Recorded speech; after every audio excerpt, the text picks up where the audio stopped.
This is the Mountain and Prairie Podcast. I'm Ed Robertson. My guests today are Cole Mannix and Andrew Anderson. This episode was recorded live on stage at the 2025 Old Salt Festival in Helmville, Montana, where I had the honor of sitting down with two of the people at the center of this ambitious experiment in food, land, and community. Cole Mannix, who's the president and co-founder of the Old Salt Co-op, and Andrew Anderson, who is the manager of the J-Bar L Ranch. If you've been following Old Salt, you know it's much more than a beef company. It's a bold attempt to rethink how ranching families, local communities, restaurants, and consumers can work together to create a food system that's resilient, regenerative, and deeply rooted in place. What strikes me most about Cole, Andrew, and the Old Salt team is just how hard they're working to make this vision a reality. They're juggling ranching, processing, restaurants, and festivals, businesses that are notoriously difficult on their own, and somehow doing it all with an open spirit of generosity, collaboration, and humility. In this conversation, we dig into the early days of Old Salt, the failures and lessons that shaped it, and the risks of scaling up in an industry designed to squeeze out small producers. We talk about why they chose to take the harder road of building restaurants and hosting a one-of-a-kind festival, and how they measure success beyond the spreadsheet. We also talk about why they believe that community is just as important of a product as the beef itself. Even if you don't work in food or ranching, the lessons here resonate for anyone trying to build a purpose-driven business.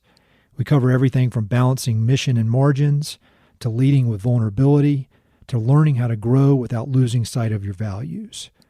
Cole and Andrew are quick to admit that they don't have it all figured out, but their candor, persistence, and vision make this a super inspiring conversation.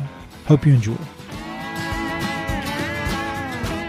Thank you all so much for joining us for this. My name's Ed Robertson, and I have a podcast called Mountain and Prairie, and I've gotten to know all these folks over the years. And one of the things that I admire about Cole and the Mannix family and everybody involved in Old Salt is I feel like the entire operation from start to finish, from the big idea to what we're experiencing right now, everything is driven by this spirit of generosity, true, deep generosity. And in the planning, I had the pleasure of chatting with Cole a lot. And that generous spirit is constantly there. And when we were planning the programming, we were going back and forth with all these different ideas of people to interview. And finally, one day I just emailed Cole this long email. I said, man, you can do whatever you want. It's your thing, but I really think you need to be on the stage. And we need to have a crash course in Old Salt, not just the festival, but the entire operation. And so Cole reluctantly agreed, as did Andrew. And so what we're going to do is really just go through Old Salt and learn about the entire thing beyond the festival. And so, Cole, I'd love to start with you and just get if you could go back 3.5, 4 years, the initial idea that you had or the problem you saw that led to the spark that has become Old Salt. What was the problem you saw that you were trying to solve? Well, I don't think it was any fancy idea I had, or I think it was that each one of my own family had spent about 20 years. Mom and dad and aunts and uncles built a beef program. And so still, the majority of the business was then and is today still commodity calves, selling calves and yearlings into the kind of the mainstream beef supply chain. But they were entrepreneurial in their own right 20 years ago. And there's a woman who encouraged them from the University of Montana Environmental Studies program. She encouraged them to, what do you think about finishing some locally and selling them at the good food store? She made that connection. And they began they were already working on a smaller animal that would require sort of less overall calories to finish out, and it would fit this landscape. So they started finishing some cattle, and they started going to farmers markets, and they started selling to the good food store and some other restaurants. And between the family and a gentleman who worked on the ranch at that time named Scott Barger, by the time 2020 rolled around, they had built that up to probably about 25% of what we raised on the ranch was sold locally. Okay. And yet there was some hard things. It was a successful thing, and I think it was one of the things that really drew my generation back to be particularly interested in the ranch, because we all of a sudden realized that people care about the resource, people care about the land, they care about the food system. And so the chance to see more of the food system beyond just the calf really piqued our generation's interest. And yet running the processing and the marketing and the distribution, that's a lot more components to a business. And so the family, I think, as a whole was experiencing, it's taking time again away from grazing planning, and it's taking time again away from changing water. And it's just a lot of businesses to run. And man, they almost felt like we either need to grow this a lot more so it can really support with the margin the time it takes, or step back, and we didn't want to step back from it. And so we were having this internal kind of dialogue, I guess, as a family of did we shrink back down and just go back to ranching and commodity producers, or do we grow? But if we grow, we have a wonderful processor, Superior Meat Processing, about 2 hours west of here. But during COVID especially, that was full. You could not get in. And so even if you had the demand, and even if you had the energy and to build the market, there was some processing bottlenecks. And so we were wrestling with as a family of what do we do? And so I think that kind of might be a good opportunity, Andrew, for you to share, like your family had your own experience in trying to get outside of the commodity system and build a meat brand. Do you want to share a little bit about that? Andrew, will you also just kind of give a brief intro of you and your family and the operation? Sure, absolutely. So I'm Andrew Anderson. I'm with J. Barrell Ranches, and my family, me and my family, and an extended group of teammates run J. Barrell Ranches. So it's actually owned by Peggy Delaney, who's not blood family, but a close friend of mine and my parents and my extended family. So feels like a really unique circumstance and opportunity that we're in this place of such a tight knit group of people managing this ranch. So I personally grew up in Tom Minor Basin, where my family also has a ranch, and that's where I got my love for the natural world and for ranching and being in connection with livestock and wild places. So it all kind of started then for me. So fast forward to our meat brand journey. On the J. Barrell, we had a beef company that we were trying for probably close to 15 years, trying to make work. That was called Yellowstone Grass-Fed Beef. It was based out of Bozeman, and we were selling a lot of meat statewide. When I was a part of the J. Barrell during that time, I wasn't actually in a management position. I wasn't privy to a lot of the intergoings of the actual meat company itself. But what I do know is that it was incredibly hard for us to make that work. It was incredibly hard for us to be able to, what they were offering for the animals coming off the ranch was not even close to meeting our break even on what it cost to raise those animals to the point of getting to slaughter. So it was something that we cared so much about in terms of raising grass-finished beef, raising a product that reflected a set of values that is coming from regenerative agriculture and a special kind of relationship to the land. But financially, it wasn't working. And so we made a conscious decision to scale that way back.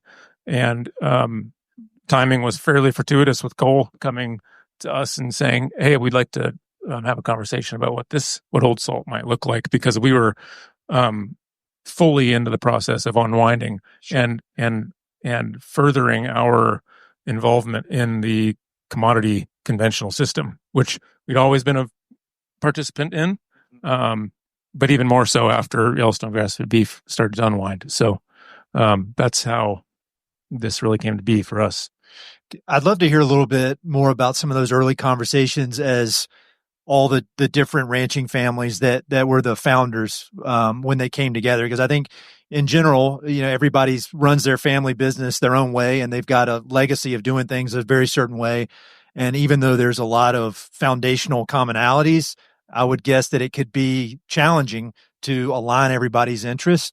I'd love to hear about some of those early chats and how you guys kind of refined what it was going to be, both from y'all's perspective and then if you could speak on behalf of some of the other families. Yeah, November of 2020 in Melville, we all gathered. Cole got us all together, and we all gathered in a snowstorm. We literally got snowed in. It was a crazy November snowstorm, and so we actually couldn't really leave. And so it was great. It kind of forced us to just get cozy and sit down and have these conversations. When they make a movie about this years from now, that's going to be a great scene in the movie. But to be honest with you, those early conversations, I mean, there was conversations of, well, how are we going to certify ourselves? How are we going to differentiate ourselves from all the other brands? How do we really specify and define the certain practices that are taking place? And I don't remember really getting incredibly specific in those early meetings, but one of the reasons for that was that we're all so aligned. Yeah. It's incredible. I mean, the Sieben Livestock and their crew, they're doing incredible things. Of course, the Mannixes have been doing incredible things for years. The LF Ranch, same. So it feels to me like we all are totally in alignment with the type of relationship we want to have with this landscape and the type of relationship we want to have with our communities. So in my remembrance, that was a pretty easy a pretty easy start to those conversations. Yeah, I'd just add to that and say, I think that was pretty clear we shared some values. Yeah. And Hillary, Andrew's wife, and Andrew are both some of the most articulate people I've ever listened to when it comes to naming and owning the fact that the inconvenience of wildlife is actually a necessary and a good inconvenience. I don't mean to put words in your mouth, but Hillary is always she's a huge part of the conscience of the organization. She'll stand up for the wolf or the coyote or the grizzly bear first. How can we modify our management around creatures that need to be there and that we'd be diminished if they weren't? And so I think we all shared a sense. We all see that question just a little bit differently, but basically agree. Yeah. I think we all shared a worry that the commodity system was just not a good trajectory. It wasn't in terms of public health. It wasn't in terms of environmental health. Wasn't in terms of ranch long-term economic resilience. So we felt like a risk of moving away from the status quo might be less risky than letting the status quo be.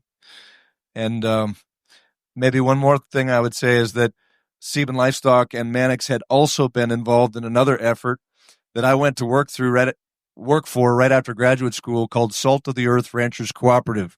And that's part of where the name for Old Salt came from. But that was a meat company that also failed, tried valiantly for 5 years, and then failed. Our meat packer had a heart attack and died. Our major buyer had a board takeover. They were actually a veggie burger company trying to branch into animal proteins. The new board decided to be plant-based only. And in the same 3-month window, country of origin labeling was repealed. So a domestic grass-fed value proposition was no longer on the table. And so that was closed up. And so we all had experienced failure, but we nevertheless felt that the status quo was unacceptable and knew we shared some values and enough similarities in production that, hey, let's just agree. Let's just try to decide at that early stage, is something worth doing and spending time on? And the details began to flesh themselves out. I love studying entrepreneurs, and one of the things I've heard from investors, people who invest in businesses, I've heard several of them say that they like investing in people who have failed, and they like because they're hardened, they're grizzled, they've learned some lessons that they can apply. When you look back at that first venture, what are you doing differently with Old Salt from the first try? What lessons did you learn from going as hard as you could for 5 years, learning a lot of lessons that didn't work out? What is different about Old Salt when you think about that, comparing them? Well, one of the things that I would think is different is that at least for Salt of the Earth Ranchers Cooperative, we decided we were going to take as little risk as we could. We were going to develop a brand, We were going to have mostly a digital presence. We were going to have a supply chain. We got, I think, 119 ranchers signed up for this cooperative far beyond Montana in the West. But we weren't going to be able to own processing. We weren't going to own a ton of money. We were going to first find the buyer because these ranchers had the supply. As long as we can find a buyer for lean meat at the right price, that will then give us the confidence to invest more deeply. But that wasn't all that risky, but it also was very fragile because we didn't own any access to processing, and we weren't in front of our customers. We were trying to market on the phone and from long distances to buyers in Kansas. And I was on the phone with a hospital group that serviced 70 different hospitals I think they were based out of Meridian, Idaho. And I was trying to represent to them a product I'd never seen in a Denver warehouse. And so, yes, it wasn't very risky, but it also wasn't, because it was just based on a product claim, grass only, good stewardship by ranches, and not on real personal touch points like a festival, like restaurants, like actually processing meat and having your hands on the product. I just don't know that it was that much different than the commodity system. So I think we decided, yeah, it's risky to invest in brick and mortar, but it's also part of what is going to make it resilient, part of what's essential. Well, I don't know how much I should speak to that, just given with Yellowstone, just given my involvement, but at that time. But I guess I will say that Yellowstone grass-fed beef didn't have the processing, like you said, so we would be able to control and own that aspect of the business, and the restaurants and the festival is all different. I think one of the things that is worth noting is that had we all continued to pursue our own individual businesses, we would have been competing with each other. And so it's pretty clear that one of our strengths is that we are so much better together in this effort. In each of our networks, the different parts of the landscape that we occupy, and through those initial conversations, that just became more and more clear that doing this together as a group instead of all individually made so much more sense.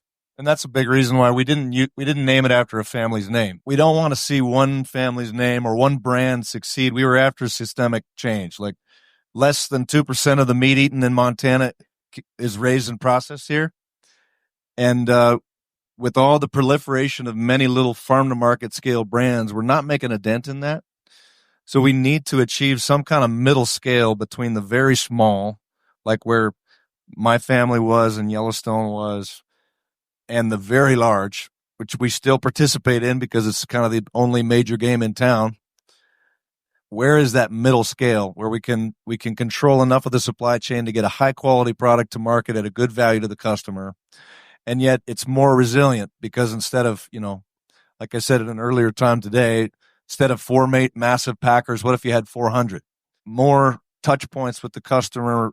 If one plant goes down because people got COVID, you don't have to bury thousands of hogs in the ground because it's cheaper to just cut the loss than it is to keep feeding them while you wait for the plant to get open. That's kind of an ugly part, right, of the commodity system.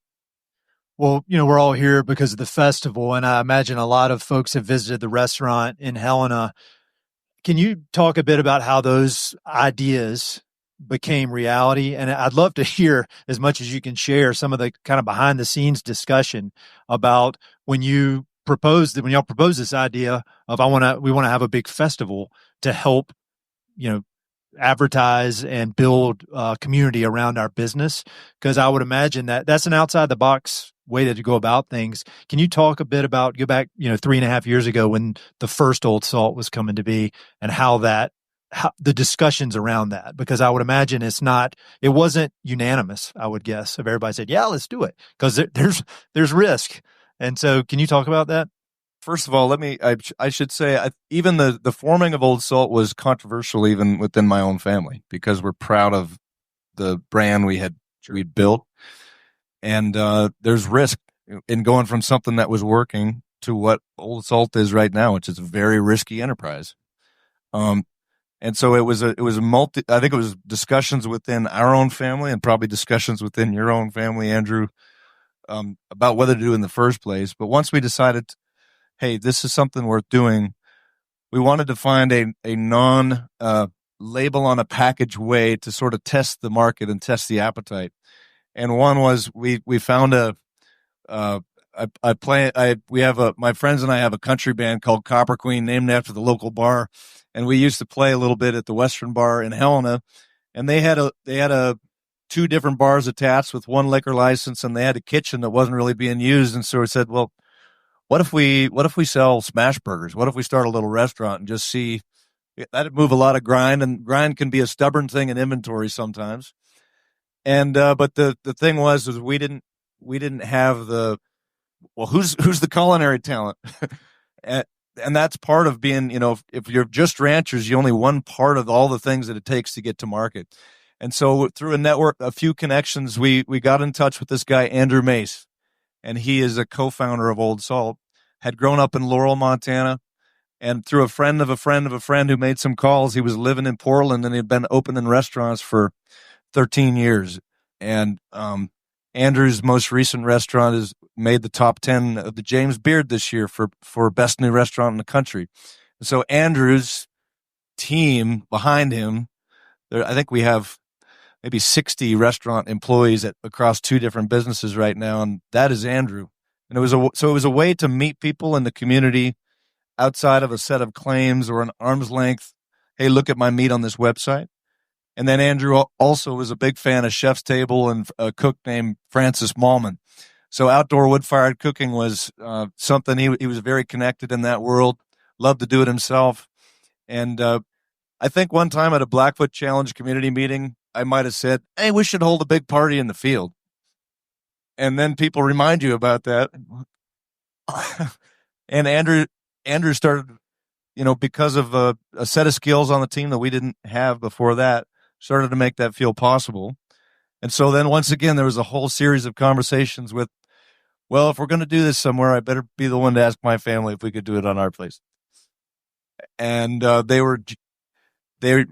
tested that idea a lot, and we talked about it a lot, but we're generous enough, and they are a huge part of the labor and the preparation to put this on. We also asked the community permission a lot, showed up at the fire department and Blackfoot Challenge meetings asking the community, what do you think about this? It's going to make an impact in this little rural area. It takes a whole bunch of volunteers.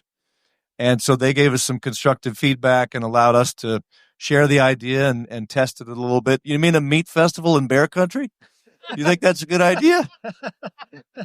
But I think from my perspective, there's no really other way to get to the root of why a better food system is needed and matters than to be with people that share a set of values. And this is a good way to do that from my perspective. What do you think, Andrew? Yeah, I feel the same way. I'm not sure I could say it much better. I think that, within the board, those early discussions were, there was super objective questions of well, what's this going to cost? Is this because like you said, there certainly is risk. But it was also something that we all thought this sort of community, this sort of communion around the sort of values that we all share, not just the Old Salt family itself, but I think it's something that all connects us all. And so we thought this is something that we just have to do. And there's risk for sure. There's that too. In my former life, I'm really, really good at spreadsheets. I've been way overeducated in spreadsheets, and I'm trying to break out of that mindset, but I can't for right now because when I think about it from an MBA perspective, how do y'all think about kind of, for lack of a better word, measuring success? Because everybody comes here. It's a wonderful event. It's an international event. People come from all over the country. I mean, by the standards of a good time with good people, it could not be better. But I always tell people, this is a side project. The real deal is the Old Salt Co-op, and it's servicing that. So how do y'all think about measuring the success of this event from the health of the Old Salt Co-op? The sort of practices that we are all trying to accomplish on these ranches are not easy. It's a huge process. The connection to the communities is also really important. So one of the ways that we would measure success is that we could sell eventually all of our animals through Old Salt, completely bypass the commodity system. and at the same time enrich our communities that we're living in. When we talk about the processing, we talk about the restaurants, and a multitude of other ways that people could be involved in this effort. So that was kind of one of the big audacious goals at the beginning, was to move all these animals through Old Salt. We're not there. That'll take a process. That'll take some time and a process to get there. But that would be a huge part. And of course, that in doing so, more dollars are coming back to the soil and to these communities.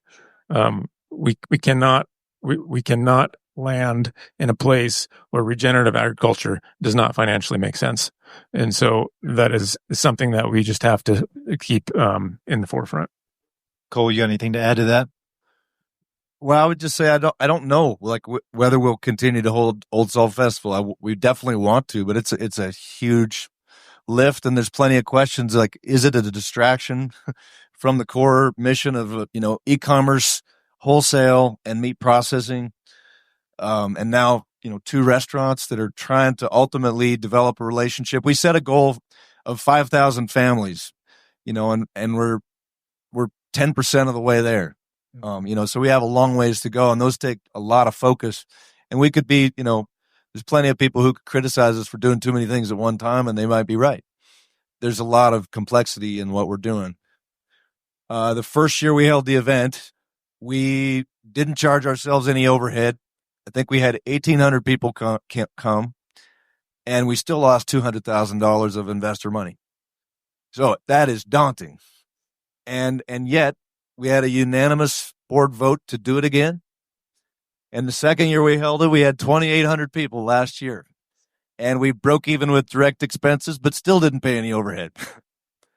And so it's like, we didn't have a unanimous vote this time, and it's a challenging thing. Like, how do you fund it? How do you keep it affordable? The Helmville Rodeo is like a really fun event where we bring a lot of people to town, and I think tickets are $10.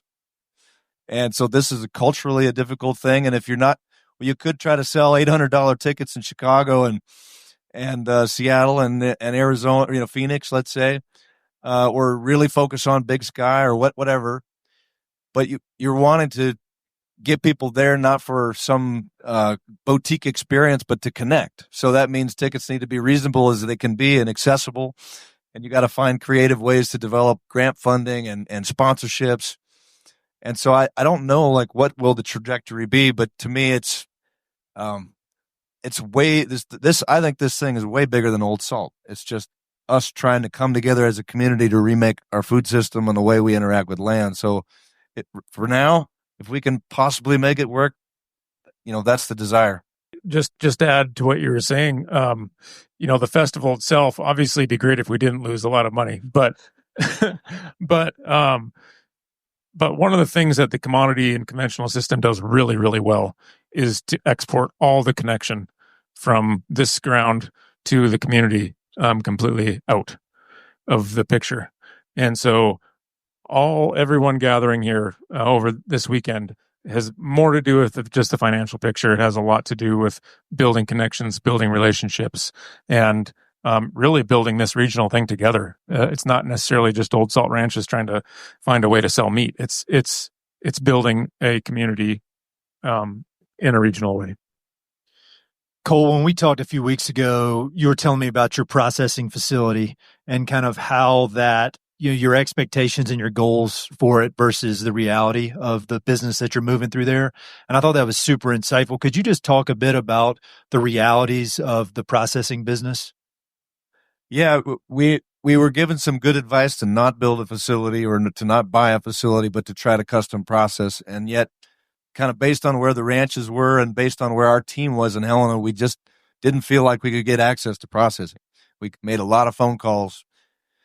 And so we made the decision to buy a wild game plant, and that was July of 2022. It's a half an acre in the middle of Helena in commercial light manufacturing zoning. And there's 2 buildings, 1,000 square feet each, not connected to each other. And we thought, well, it's really hard to learn this stuff on paper. So let's just process meat and hire a few people and really learn what it costs to cut a hog and to cut a lamb and to cut a beef. this facility, because it's wild game, it didn't have slaughter. And we originally thought that the city was going to let us build slaughter adjacent to it. And then we were stopped by an animal ordinance that doesn't allow, except for a pet store and a vet clinic, to hold more than 2 large animals at a time. And so we weren't able to add the slaughter to it. So we had to haul livestock a couple hours away for just custom slaughter. The carcass would be chilled. We'd break it into quarters, haul it back in combo bins on a reefer truck, hang it, age it, and then cut and package and fulfill. Incredible. So we couldn't sell any wholesale. We could fulfill direct to consumer. So we could continue the route that the Mannix family had built, delivering direct to consumer, especially in the Missoula, Flathead and kind of Bozeman, Big Sky areas. And then we could fulfill to our own wholly owned retail establishments. That's it. We couldn't process for other people, and we couldn't sell wholesale. We have learned a lot, but some inefficiencies are too much to overcome. And so once we began to realize that, I'm not sure if it was the right decision or not. We won a grant to put our equity down on that plant for $150,000, and Steward Lending financed us our first loan to buy it. We probably had $800,000 into it, and we have not made money in that enterprise yet. And meanwhile, we tried many other ways. We've looked at over 30 properties in the Helena, Lewis and Clark Valley, and neighboring Broadwater County, and we've been told no 31 times for whether it's even in agriculture zoning, they wouldn't allow it. Mostly because of the way the county planner interpreted the agricultural code. On Christmas morning of 2024, we finally found a listing that we had been after for a long time. We had inquired about this property. It was the only thing outside of any zoning in the valley that was not a ranch. It was 6 acres, good access to 3-phase power and road access. And by March 2024, we had bought it. We spent a lot of money designing a new plant that we knew was going to be risky, but that was our mission. And then come this spring, ready to break ground in April, we got a call from an existing packer saying, "What if you purchased ours?" And so that is currently the path that we're exploring. We admire the business and the employees that they built up. There's a team and there's cultural knowledge there of how to do it. There's a blue collar ethic, and they have a lot to teach us about the operation inside and the facility. And I think we can add something in the marketing side of things. And so that is the path we're now pursuing, and perhaps in the next month or two could be successful at. And so we're exploring it now, but the processing has just been, you would think at a small scale, your advantage would be, hey, we're not going to make anything at a huge scale. We're going to make a lot of variety of beautiful things, really handcrafted stuff. But that is not the way meat processing regulation works. It is designed to do one process in one space and then to completely clean out in between. So it's the way that the regulations are written that way is kind of hard to use your small advantage. I also want to talk about one of the other business you have, the restaurant, because back in my spreadsheet days, I was in the real estate business. And I remember the stat that would go around in the commercial real estate world was only 1 out of 10 restaurants is still going to be around in 18 months. And so landlords were very hesitant to rent space to restaurants unless you were established. And you guys have built this thing up. I would love to hear a little bit about the realities of that, because obviously, like this festival, you go in, you have a great experience, great food. Everybody loves this, a community hub. But I would imagine there's a lot of debt involved. It's a tough business to be in.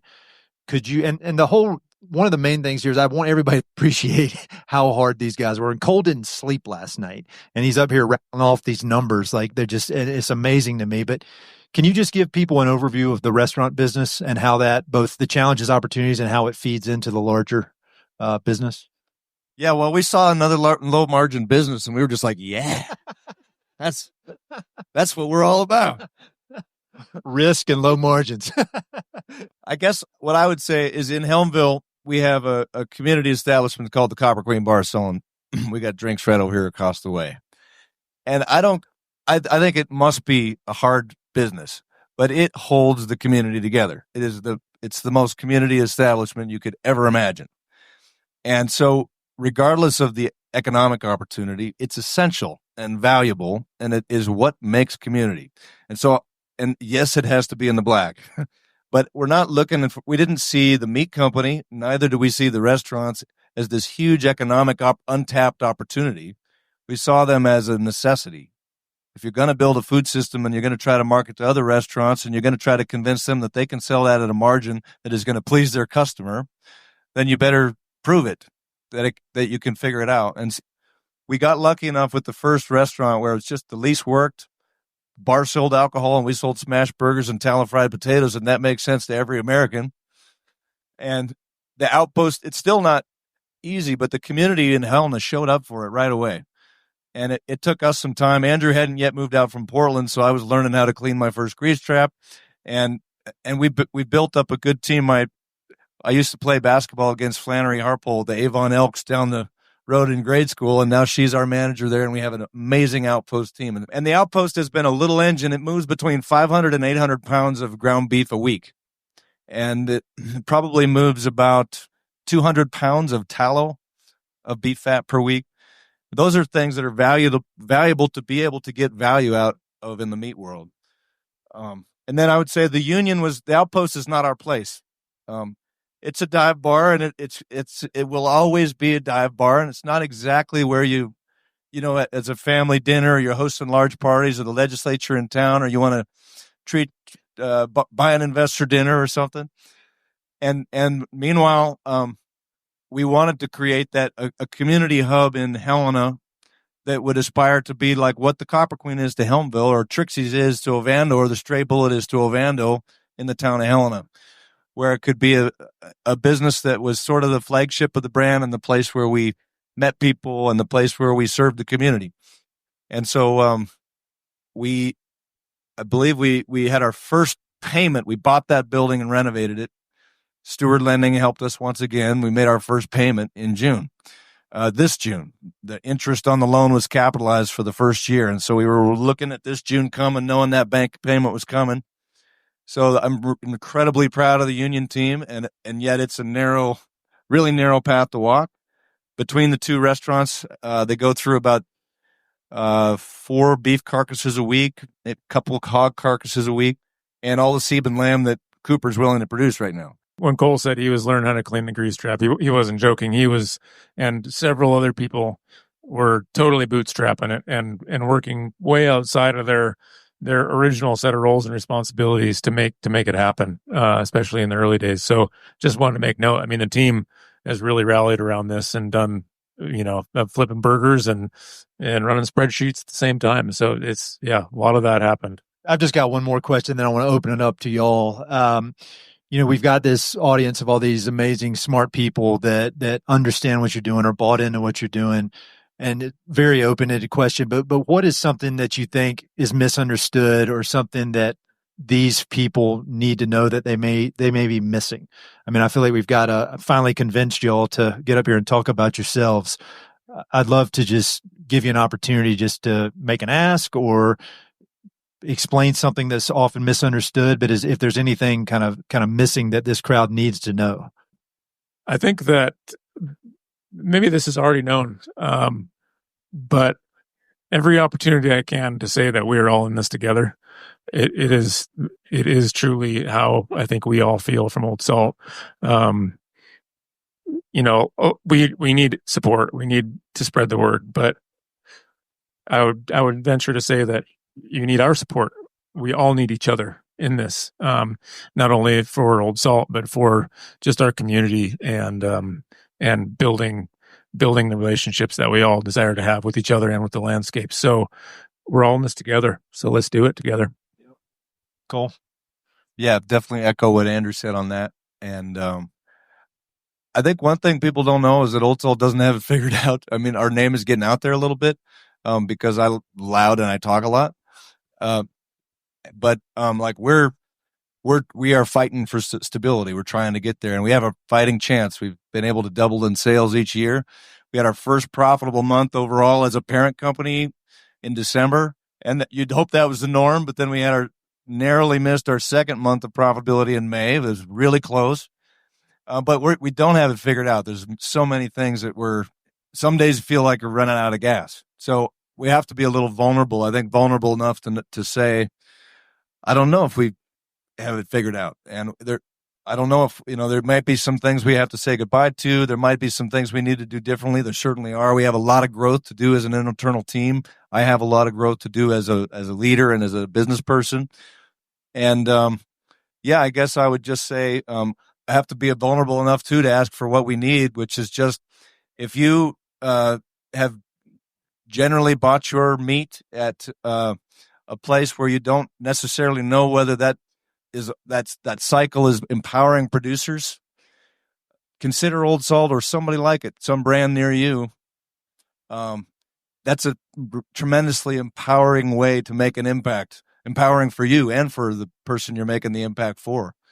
And if you're a person who has the capacity in your life to make an investment, come talk to me, please. We've made a lot of traction. I think we've raised 3.2 to date of private money. And we've gotten a lot of good grants, a lot of good loans. We're raising 1.7 more.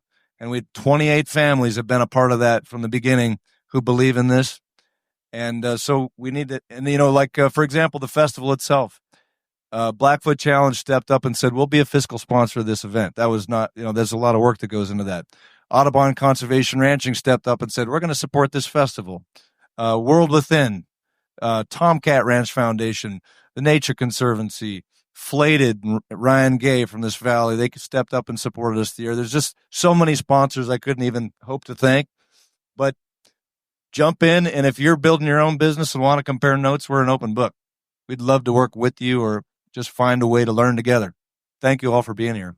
I'm sure we have some questions in the audience. I can hand out this microphone if any questions from anybody?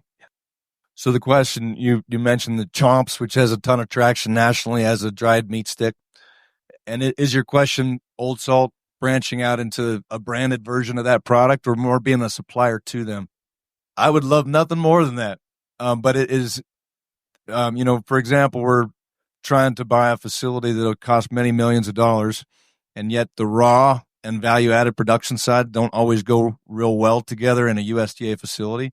So the facility we had designed was going to be built to be able to do both the ready-to-eat side, the value-added snack stick side, and the raw side. The one that we're currently looking at, not so well set up for that. So more of a co-packing relationship. And the snack stick business is there's 120 muscles on an animal, and that's just the raw side before you think about value-added products. So there's complexities to it.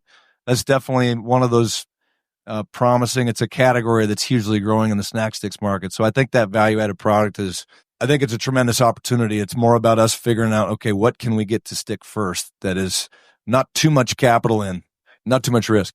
Thank you guys for presenting. I have a heck of a lot of admiration for both of you and the stage you created for yourself up here, Cole. And I appreciate your vulnerability and sharing all of this and speaking from your heart and your truth. I can tell how passionate both of you are about this.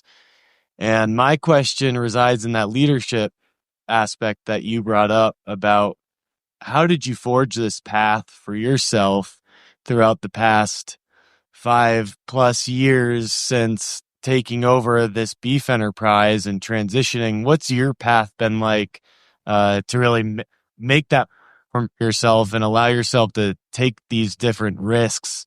And just hearing from your experience, how did you find that for yourselves? Just this year, Graham Moore helped us to define 5 core values that we hire and fire by. And then there's 3 more that are leadership qualities. And those are to be growth-oriented, not just growth as a business, but internally, growth-oriented, open-minded. Your idea doesn't have to be the best one, and vulnerable. And so admit when you're out of your depth and seek out where the best solutions might lie. And so I'm trying to do that. But I think one of the biggest challenges I've had as a leader is we now have, I think, 81 employees and about 50 FTEs. And building an organizational chart with clear roles and responsibilities across 5 enterprises is a hard one. And every time there's uncertainty for any of your employees about what is my job today and what are my key metrics, like how can I really prioritize my time when it's infinite, the things you could be doing? That's where we have I think I have a lot of growth that I need to do. And also I might not be the right leader long term. And it's important to know that right out of the gate for me. I want to see it work. And I don't care whether I go back to the flipping burgers. Is my wife here by chance? Because she would probably laugh at my response to that. Jackson, thank you for the question. A funny image comes in my mind. We were at a Ranching for Profit workshop together. Our team was a number of years ago, and I can't exactly remember what the instructor said exactly, but it was something along the lines of, "Are you working towards profitability? Do you understand what your land needs? Are you clearly communicating to your team? And if these things are not happening, then you're probably working for a lunatic." And at that point, Hillary and several other of my teammates looked back at me with their eyebrows up. So that was an eye-opening experience for me.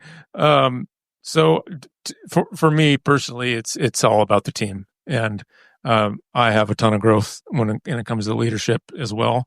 But the clarity that Cole spoke to, and surrounding ourselves with people who potentially know more about the subject matter, whatever it is, than we do, is what it's all about. And I should shout out to several of my team members that aren't here having fun, that are on the ranch right now, probably moving fence or putting something back in from a gate that I probably left open. So yeah, that's probably my response to that. Thank you. Thank you very much. Just a quick one from me. You'll be pleased to know. There's a festival at home called Groundswell, which is the Regenerative Ag Festival, if anyone's heard of it. And I imagine this is what it started like 8 years ago, and now it's one of the most popular. And I just want to say that you guys are doing an incredible job, and I can just feel the energy here. And if you weren't to have this festival, what would your sort of community touch points be? If you lost this, what would be the plan of action for the community touch points? It's a good question. And first of all, the intention is to keep doing it. Since Andrew and the team at the Union and the Outpost success, like we've had 4 or 5 opportunities to do more restaurants, for example, in other towns. And we've wondered about that. We've wondered, boy, it is really complicated to change out glamping 3 times as people come in and out. And there's not really internet, which is part of the nice thing to disconnect, but it's really hard to find speakers when they're supposed to be up at the stage, or find Cole when he's supposed to be doing something or whatever. And so we wondered about, well, what if you break it into day-long events? Maybe they're quarterly or 8 a year, and maybe you hold them on the other ranches too, so people can experience the other ranches as well. And so, there's other ways I think to do it. The Mannix family developed a route system where they would sell online, and then they would the customers who ordered within a certain radius online would meet on a Saturday and deliver orders in a parking lot. And maybe you go further down that path of drop off and interactions. Maybe you have coffee on, a couple times a growing season, you got coffee on the ranches. So it's more of an excursion with your family, not to a parking lot, but to the place to just, so we're not going to let go of that human interaction touch point, like just being together and the kids flying kites for sure. But exactly what the right format is so that you can, make it work and not burn out your team. I got a lot of team members, like last couple nights, they've just been like, oh my God, I don't know. They love it. We love it. But there's just a lot of logistics, right? So a lot of people pulling hard, and you wonder, how could we tweak it to just take a little burden off people and to maximize the value? I'll try to restate the question. Tell me if I get it wrong. Talking about the importance of these family ranches being passed down to the next generation, and how do we go about the succession planning and all that? Does that get to it? Okay. So in our case, we're actually not managing a family ranch that's been in the family for generations. Of course, I come from I'm a 3rd generation rancher, but the J Bar L is not that. So, however, we still view it as a place that we're here for a short period of time. We would like to build a foundation. The thing that we the metaphor that we often use in our conversations is at one point in time, we had this tree that we built with this tiny little trunk and all these heavy branches, and any breeze that comes along could topple our tree that we were working so hard to build. So we've been trying to build this foundation so that the branches can be held and strong, and the blossoms can be the fruit and of everything that we're trying to do. So that's just thinking about resiliency in the landscape, resiliency in our business, so that this can be something that not only the next generation can be involved in, but wants to be involved in. And I think that's probably one of the biggest factors across ranching across the West is the generation coming in has watched their parents and their grandparents and their great-grandparents just work their tails off for very little return. There was a wonderful mental health talk earlier today. So incredibly important because it's a huge issue in this industry. So one aspect is, can they come back? The other aspect is, do they even want to? So we're in the middle right now of trying to figure out, how do we make this fun? How do we romance the next generation to want to come back to these landscapes?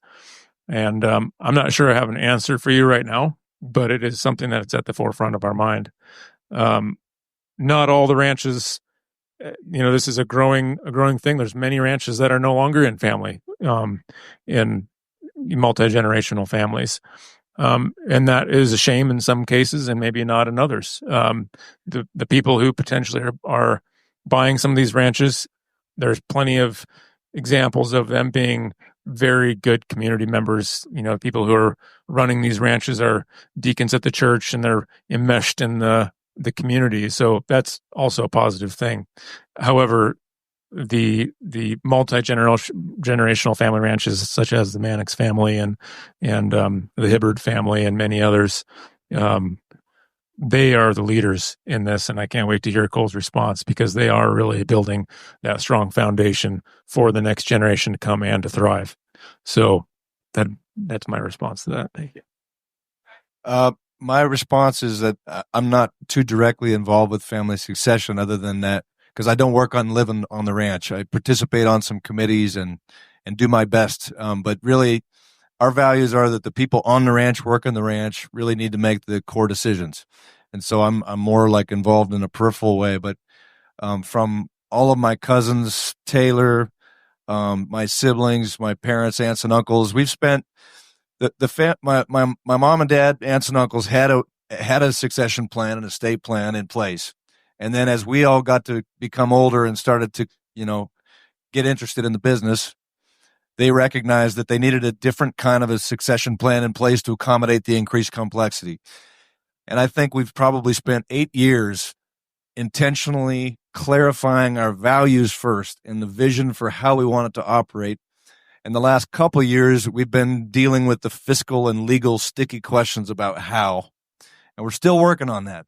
But the core of it is to keep the say and any money with the people on the ranch, without precluding the possibility that somebody who may come back later in their career and want to be committed to the place and demonstrate that commitment and have some way to come back into governance and ownership, and without precluding the possibility that somebody who has been on the ranch a long time might decide, I'm going to take a different kind of tack in life.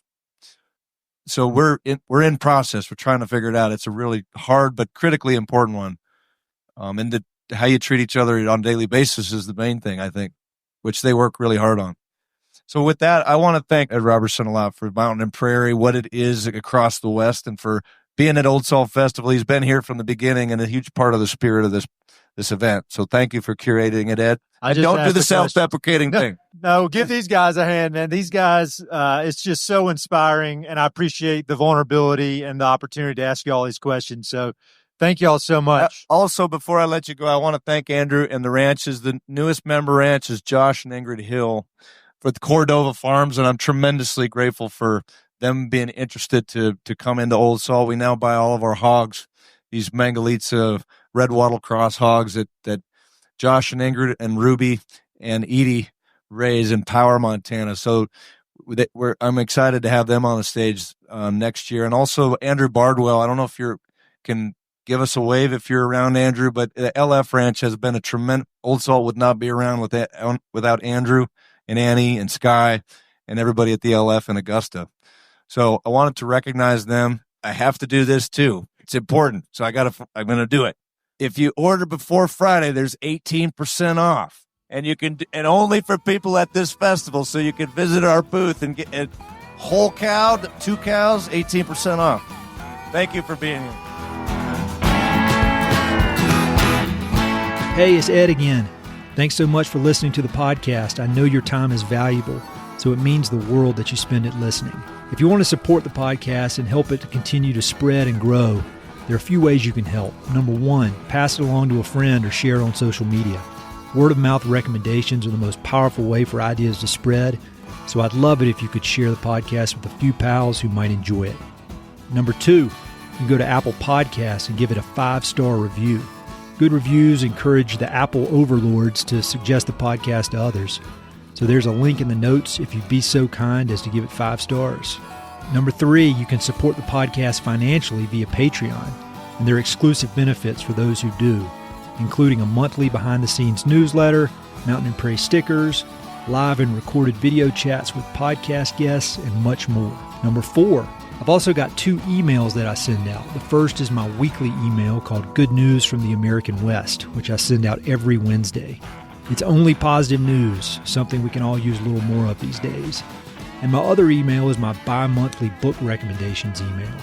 1 email every other month with 5, 6, 7, or 8 books that I've recently read and highly recommend. The thousands of people on both of these lists will vouch for me. No spam or other funny business. And number 5, finally, check out my online store for Mountain and Prairie stickers, shirts, and coffee mugs. I've got some really cool designs from Western artists with more on the way, so head to mountainandprairie.com/shop to check it all out. I'd love to connect with you. I'm on Instagram and LinkedIn, so look me up on either of those platforms by my name or through the links on my website. All right, that's it. Thanks so much for your support.